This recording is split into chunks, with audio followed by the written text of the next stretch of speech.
안녕하십니까. 여러분들과 함께 부동산을 공부하는 놀라운 부동산 놀부입니다. 시청하기 앞서 구독하기, 알림 설정 해 놓으시면 매일 새로운 부동산 뉴스와 여러분들께 도움이 될 수 있는 알찬 실전 부동산 정보들 드리고 있습니다. 자, 오늘은 어제 1부에 이어 2부 시간입니다. 어제는 일본의 버블 생성 과정과 그리고 붕괴 과정에 대해서 이야기를 나눴고요.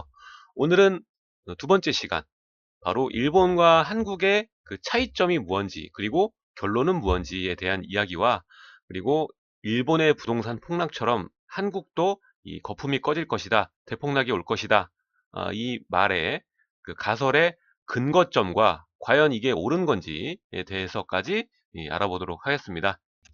먼저 이 인구 고령화로 인해서 우리나라도 일본처럼 집값의 대세 하락기가 올 것이라는 그 이론, 한국도 대폭락 시기가 온다는 이 이론에 대해서 먼저 살펴보도록 하겠습니다. 한국도 따라간다. 인구 구조 변화. 일단은 이 부동산 폭락 시기가 일본 생산 인구, 그러니까 단가이 세대가 감소된 90년 전으로 버블이 붕괴가 시작이 됐고, 이제 95년 이후에 붕괴가 가속화가 됐습니다. 이걸 정확히 짚고 넘어갈 게, 이 버블 붕괴의 원인이 과연 일본의 생산 인구 감소가 정말 주된 원인일까? 그러니까 정확히 이 일본의 부동산 폭락의 범인이 생산 인구 감소냐, 이게 중요한 핵심이라는 거죠. 이게 만약 맞다면 이 한국도 본격적인 은퇴 시기, 그러니까 우리 베이비 부모 세대, 새마을 세대, 이분들이 은퇴 시기가 2017년부터 이미 뭐 왔죠. 도달했죠. 2023년까지 이 버블이 꺼지는 게 맞습니다. 일본처럼 똑같이 되려면 2017년부터 2023년 이 사이에 버블이 꺼지는 게 맞다는 거죠. 바로 이 이론이, 이 주장이 일부 부동산 폭락론, 하락론자들이 주장하는 핵심입니다. 뭐 근거를 찾아보면 나름 일리가 있죠. 실제로 뭐 우리나라도 생산 인구 감소가 이미 시작이 됐고요.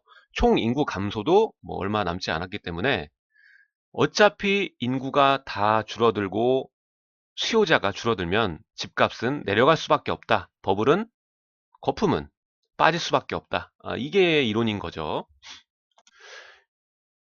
이 폭락론자들이 말하는 게 한국도 따라간다는 얘기, 상당히 유사점이 많기 때문에 그런 얘기를 하는 겁니다. 일단 여기 나오는 단가이 세대가 어떤 건지 궁금하실 텐데, 이 단가이 세대는요, 2차 세계대전 직후인 바로 1947년에서 49년도에 태어난 일본의 베이비 부모 세대라고 볼 수가 있습니다.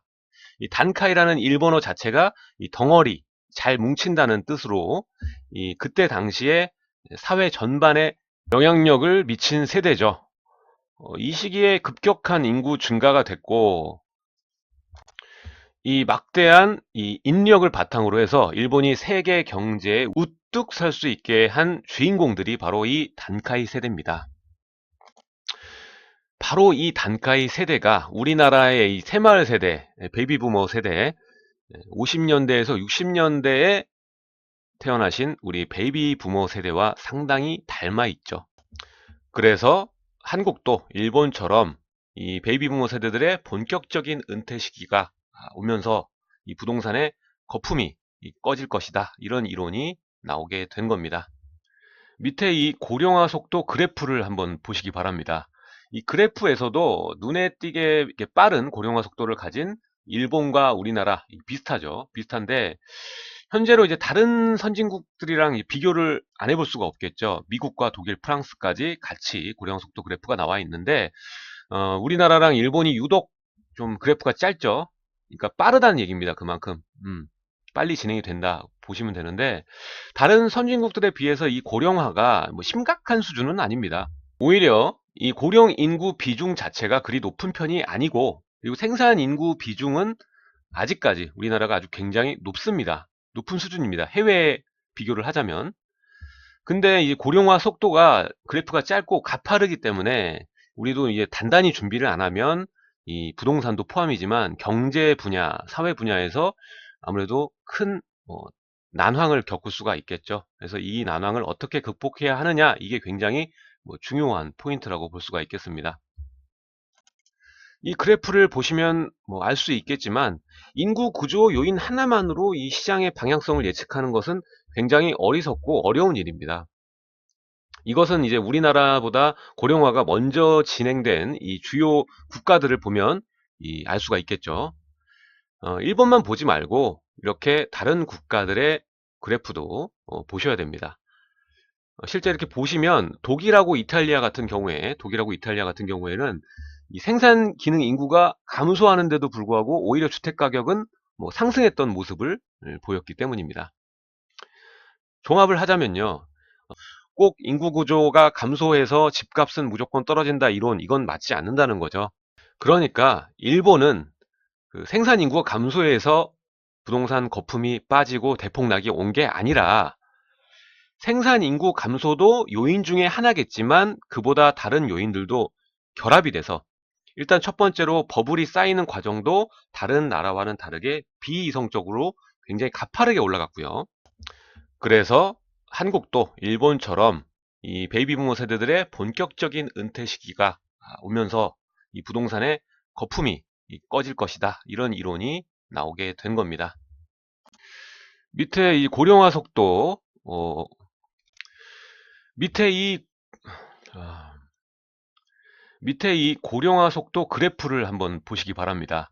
이 그래프에서도 눈에 띄게 이렇게 빠른 고령화 속도를 가진 일본과 우리나라 비슷하죠. 비슷한데 현재로 이제 다른 선진국들이랑 비교를 안 해볼 수가 없겠죠. 미국과 독일, 프랑스까지 같이 고령화 속도 그래프가 나와 있는데 우리나라랑 일본이 유독 좀 그래프가 짧죠. 그러니까 빠르다는 얘기입니다. 그만큼 빨리 진행이 된다 보시면 되는데 다른 선진국들에 비해서 이 고령화가 뭐 심각한 수준은 아닙니다. 오히려 이 고령 인구 비중은 그렇게 높은 편도 아니고 오히려 이 고령 인구 비중 자체가 그리 높은 편이 아니고 그리고 생산 인구 비중은 아직까지 우리나라가 아주 굉장히 높습니다. 높은 수준입니다. 해외 비교를 하자면. 근데 이 고령화 속도가 그래프가 짧고 가파르기 때문에 우리도 이제 단단히 준비를 안 하면 이 부동산도 포함이지만 경제 분야, 사회 분야에서 아무래도 큰 난황을 겪을 수가 있겠죠. 그래서 이 난황을 어떻게 극복해야 하느냐 이게 굉장히 중요한 포인트라고 볼 수가 있겠습니다. 다음 그래프 보도록 하겠습니다. 이것은 이제 주요국들 미국과 영국, 독일, 이탈리아의 편인데요. 일본과 우리가 이제 일본만 볼 게 아니라 다른 나라의 케이스는 어땠나 이것도 볼 필요가 있다는 거죠. 보시면은 이 생산 기능 인구와 주택 가격 그래프가 독일 같은 경우에는 오히려 생산 인구가 확 떨어졌는데 주택 가격은 오히려 오른 그래프를 보이고 있고요. 영국 역시 지속적으로 집값이 상승하는 모습을 보여주고 있습니다. 그리고 미국과 일본도 지금 보시면은 생산 인구가 점점 이제 감소하는 모습을 보이고 있는데 거기에 비례했을 때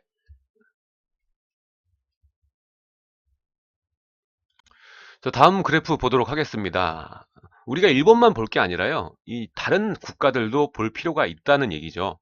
일본처럼 부동산 가격이 확 올라갔다 확 떨어진 이런 케이스 말고 다른 국가들의 케이스는 어떤가 이렇게 살펴보도록 하겠는데 다른 국가들은 어땠나 살펴보겠습니다. 보시면 이 미국과 영국, 독일, 이탈리아 이 네 개의 그래프가 나와 있고요.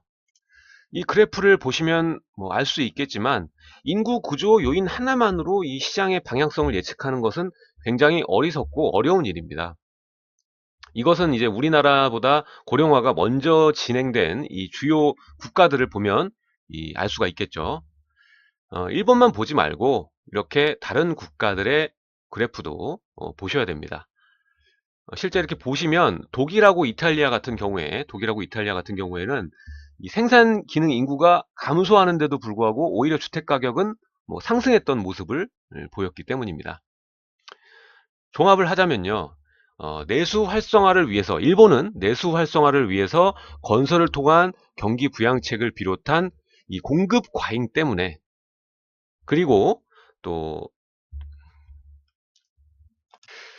그렇기 때문에 일본이 인구 감소, 생산 인구 감소 때문에 붕괴가 시작되고 대폭락이 온 게 아니다.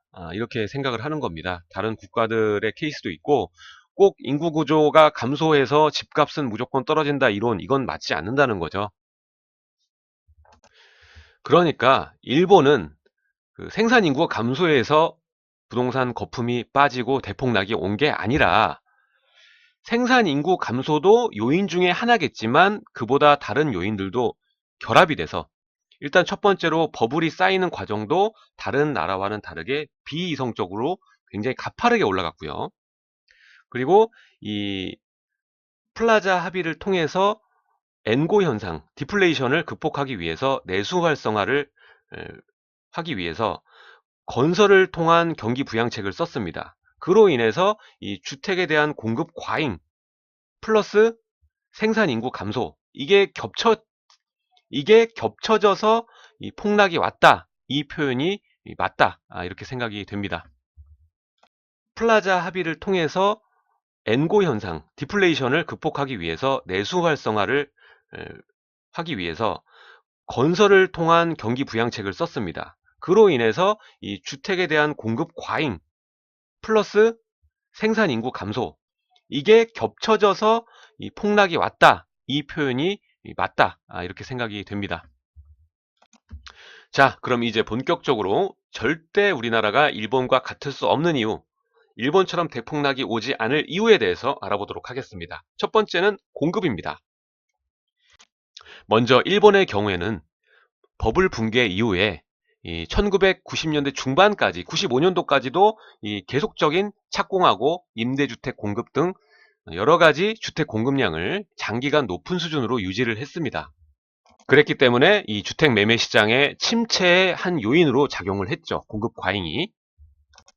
참 재밌는 게 이제 일본은 90년대 초 부동산 가격이 이제 급락을 하고 이 기업의 토지 처분이 증가를 하면서 지가가 하락하면서 오히려 이 주택 건설 여건은 좋아지게 된 겁니다. 원가가 낮아진 거잖아요. 토지가가 싸졌으니까. 그 결과 이 주택 공급량은 버블 붕괴가 됐는데도 불구하고 이 주택 여건이 개선돼서 이 5, 6년간 높은 수준을 계속 이어갔습니다. 하지만 이 우리나라는 좀 다릅니다. 우리나라는 이 대규모 택지 개발보다는 기존의 주거지 정비 사업, 바로 재건축과 재개발 위주로 이 공급 방식이 변모하고 있기 때문에 이 공급 과잉이 장기화될 가능성은 그렇게 높지 않다고 생각이 됩니다. 게다가 이 최근 몇 년 동안 우리는 저금리의 영향으로 이 유동성이 증가를 했기 때문에 주택 공급량이 증가를 하긴 했습니다.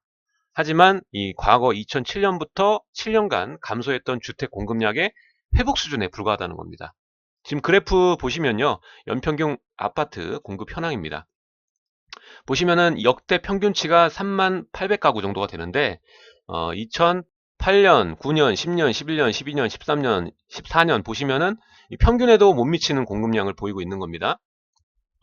그리고 이 바로 옆 그래프를 또 보시죠. 보시면 이 택지개발지구 신규 지정 및 공급에 관한 그래프입니다. 보시면 이 12년, 16년 이 사이 보시면은 거의 뭐 없죠. 근데 뭐 올해 말부터 내년 초에 또 제3기 신도시급 만들겠다 이렇게 얘기가 나왔죠. 그래서 새롭게 신규 지정이 또 될 겁니다. 그래도 뭐 공급 과잉 수준은 아니다. 두 번째 이유입니다. 두 번째 이유는 가격입니다. 자산 가격 상승률인데 일단 우리나라는 금리 인하에 따른 부동산 관련 대출 증가 측면이나 뭐 여러 가지 부분에서 일본의 버블 붕괴 직전 상황하고 상당히 유사합니다. 하지만 이 부동산 가격 추이, 경제 성장 등 이 거시경제 상황을 보면 뚜렷이 차이가 납니다. 일단 우리나라는 부동산 자산 가격 상승률이 낮은 수준입니다. 뭐 일본 같은 경우에는 이 86년부터 90년 중에 6개의 대도시의 주택 지가 상승률 자체가 연평균 1년에 22.1%에 달했습니다. 이 막대한 경상수지 흑자, 저금리 기조 등으로 인해서 이 부동산 자산 가격이 전반적으로 크게 상승을 했고요. 이 금융기관의 부동산 관련 대출도 이 금융규제가 그때는 미흡했고 또 동조하는 분위기였기 때문에 LTV 자체가 100%를 초과하는 등 크게 상승할 수 있는 요인들을 제공을 했습니다. 우리나라도 일본과 마찬가지로 저금리 기조에 따라서 이 가계대출이 빠르게 증가를 했습니다만 이 자산 가격, 부동산 가격 상승률이 일본에 비해서는 낮은 수준입니다. 뭐 비교가 안 됩니다. 낮은 수준에 머물러 있기 때문에 거기에다 또 우리나라는 뭐 금융 규제를 잘 하고 있지 않습니까? 그렇기 때문에 일본처럼 같을 수가 없다는 거죠. 이 밑에 그래프는요, 이 12개국의 실질적 주택가격 추이입니다. 보면 뭐 일본 보십시오. 일본은 쫙 갔다 쫙 떨어집니다. 다른 나라들은 그냥 쭉 우상향하는 모습이고, 일본만 이렇게 폭등했다가 폭락하는 모습을 보여주고 있습니다. 뭐 그도 그럴 것이 이 53년부터 쭉 올라가죠. 이때 뭐 해방 직후에 뭐 열심히 도심지로 모여서 이 단카이 세대들이 일을 하고, 한국 전쟁이 발발하면서 이 군수물자를 대면서 제조 경제, 산업 경제가 굉장히 가파르게 상승을 하면서 연 7%대 이상 상승하면서 뭐 세계 굴지의 국가로 우뚝 섰지 않습니까? 경제 대국으로. 그렇기 때문에 그 빠른 속도로 경제 대국에 진입을 했고, 선진국에 진입을 했고, 빠른 경제 성장률만큼 이 부동산 버블도 높이 쌓였다, 이렇게 해석을 하시면 됩니다. 가격 자체가, 부동산 자산 가격 상승률 자체가 매우 높았기 때문에 이 떨어지는 폭도 깊었다, 이렇게 해석을 하시면 되는 거죠. 하지만 우리나라는 그렇게 높은 편이 아니다, 낮은 수준이다. 이 세 번째는 이 금융입니다. 금융 규제입니다. 일본과 같을 수 없는 이유, 일본 버블기에는 이 금융권에서 경쟁을 하면서 부동산 가치 대비 120%까지 최대 대출을 해주었기 때문에 이 버블 붕괴의 빌미를 제공을 했습니다. 뭐 대출을 이만큼까지 부동산 가치 대비했을 때 높이 주니까 안 살 이유가 없는 거죠. 무조건 올라가고 있으니까, 부동산 가격이 올라가고 있으니까 계속 사재 끼는 겁니다. 그렇기 때문에 이 부동산 버블이 붕괴하면서 뭐 폭락하게 되는 거죠. 하지만 이 우리나라는 일본의 선례도 있고, 뭐 일본이 어떻게 됐는지 봤지 않습니까? 그렇기 때문에 이 선례도 있기 때문에 뭐 안정장치를 뭐 잘 꾸릴 수가 있을 거고, 그리고 LTV하고 DTI 같은 예전부터 금융 안전을 위한 장치를 계속 유지를 해왔습니다. 여기에 더해서 이제 9.13 대책에서도 나왔듯이 금융 규제가 더 강해지고 있고요. 더 강력한 금융 규제인 DSR과 그리고 신 DTI까지 예고된 상황이기 때문에 일본의 그 당시 금융과는 상당한 차이점이 존재를 한다는 것입니다. 그래서 이 세 가지 이유, 공급, 가격, 금융, 이 세 가지 이유 때문에 우리나라는 일본처럼 폭락이 올 이유가 없다, 이렇게 판단을 합니다. 자, 이제 마지막 제 결론입니다. 우리는 이 버블 붕괴보다는 양극화에 초점을 맞춰서 전략을 짜야 됩니다. 버블 붕괴 생각하지 마시고요. 부동산 가격 조정 오고 하락 올 수 있습니다. 근데 이 버블 붕괴 대폭락 수준으로 오긴 힘들다, 앞에서 설명을 다 드렸죠. 하지만 이 양극화에 초점을 맞추실 필요가 있습니다. 이번 정부 자체가 재개발과 재건축을 규제를 하면서 서울 내의 신축 주택의 공급량은 확연히 줄어들고, 또 이 새로 신축 공급이 되려면 상당 시간이 지난 후에야 이 신축 아파트가 공급이 될 것입니다. 반면에 이제 수도권은 또 제3 신도시 만든다고 하고 20만 호 또 만든다고 하고 새롭게 공급되는 양들이 서울이 아닌 수도권에 쌓이게 되겠죠. 결국에 이 양극화 때문에 수도권마저도 이 지역이 나뉘게 될 겁니다. 그렇게 되면서 여러분들이 무엇을 사야 될지는 더 명확해지겠죠. 자, 인구 성장은 2035년까지 계속 지속될 것입니다. 생산 인구 감소는 이제 2020년을 기점으로 하락세를 걷게 됩니다. 그리고 이 가구 분리로 인해서 주택 수요 인구 자체도 향후 10년에서 15년 이후까지도 증가를 합니다. 그렇기 때문에 제가 이 말을 하는 이유가 뭘까요? 인구 성장, 인구가 늘어나는 게 2035년까지는 지속이 된다, 이렇게 말을 하는 이유가 뭘까요? 바로 부동산 가격, 어차피 인구 감소되면 다 떨어질 거야, 다 거품 떨어질 거야, 이거 생각하면서 안 사시고 계시다가 뒤통수 오히려 맞을 수 있다는 겁니다. 저는 뭐 마구마구 투자하고 투기하자, 이런 얘기가 아니라 무주택으로 계신 분들한테 하는 이야기입니다. 그리고 이 지금 트렌드 자체가 1인 가구들이 증가를 하고 있고, 외국인 인구들도 꾸준히 뭐 10% 정도 증가를 하고 있습니다. 그렇기 때문에 이것도 주목을 하셔야 되겠죠. 결국에는 이 업무 지역이 다 모여있는 서울은 계속 갈 수밖에 없습니다. 그렇기 때문에 이 키워드를 잡으면요, 앞으로 여러분들이 내 집을 매수하실 때 생각을 하셔야 될, 고려해야 될 부분, 서울이어야 되고, 또 역세권이어야 되고, 그리고 85제곱 이하의 소형이어야 하고, 그리고 신축이어야 하고, 그리고 이 브랜드가 있는 이런 아파트를 매수를 하신다면 절대 폭락이 올 수가 없습니다. 그렇기 때문에 대세 하락이 와도 덜 떨어질 것이며 장기적으로 봤을 때는 꾸준한 우상향이 될 수밖에 없습니다. 자, 오늘은 이렇게 어제 1부에 이어 오늘은 일본과 우리나라의 그 차이점, 그리고 앞으로 우리는 버블 붕괴보다는 이 하락과 폭락보다는 양극화에 초점을 맞춰서 내 집 마련을 해야 된다 이야기를 했습니다. 오늘은 여기까지 하도록 하고요. 여러분들이 많이 아껴주고 홍보를 해주셔서 구독자가 크게 증가를 했습니다. 진심으로 감사드리고요. 좋은 정보 드릴 수 있도록 노력하겠습니다. 앞으로도 많은 응원과 주변의 홍보 부탁드리도록 하겠습니다. 좌측과 우측에 기존 영상들 나가고 있으니까 이것들도 마저 시청해 주시면 감사하겠고요. 가운데 버튼이 구독 버튼이니까 꼭 눌러주시기 바랍니다. 또 다른 소식으로 여러분들을 찾아뵙도록 하겠습니다. 시청해 주셔서 감사합니다.